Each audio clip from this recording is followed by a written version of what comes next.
அஸ்ஸலாமு அலைக்கும் வரஹ்மத்துல்லாஹி வபரகாத்துஹு.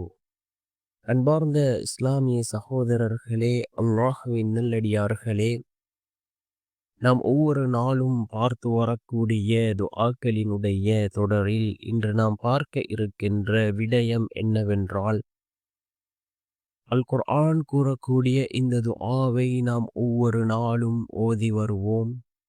இந்த துஆவை ஓதுவதன் மூலமாக அல்லாஹ் ஜல்ல சுப்ஹானஹு வ தஆலா நாம் நினைக்காத புறத்திலிருந்து அல்லாஹ்வினுடைய உதவியும் ரஹ்மத்தும் நம்மை வந்தடையும்.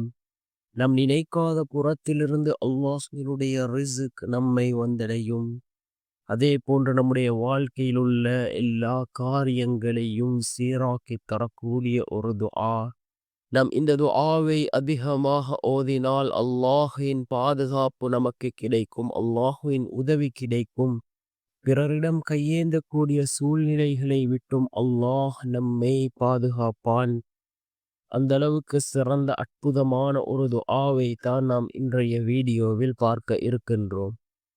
அன்பார்ந்தவர்களே, அல்லாஹ்வின் நல்லடியார்களே, இந்த துஆ மிக முக்கியமான ஒரு துஆவாக இருந்து கொண்டிருக்கின்றது. அல் குர்ஆன் கூறக்கூடிய ஒரு துஆ. அல் குர்ஆனினுடைய 9வது அத்தியாயத்தின் 129வது வசனத்தில் அல்லாஹ் இதனை குறிப்பிடுகின்றான். என்ன துஆ என்றால், ஹஸ்பி அல்லாஹு லா இலாஹ இல்லாஹு அலைஹி தவக்கல்து வஹுவ ரப்புல் அர்ஷில் அதீம்.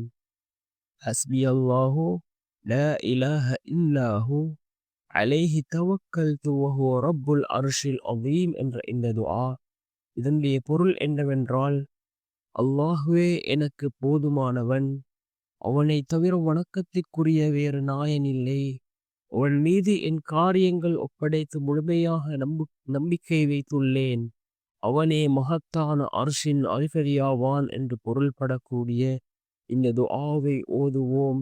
நம்முடைய வாழ்க்கையில் உள்ள கவலைகள், துன்பங்கள், கஷ்டங்களை நீக்கி அல்லாஹ் பிறந்ததொரு வாழ்க்கையை அல்லாஹ் நமக்கு அமைத்து தருவான்.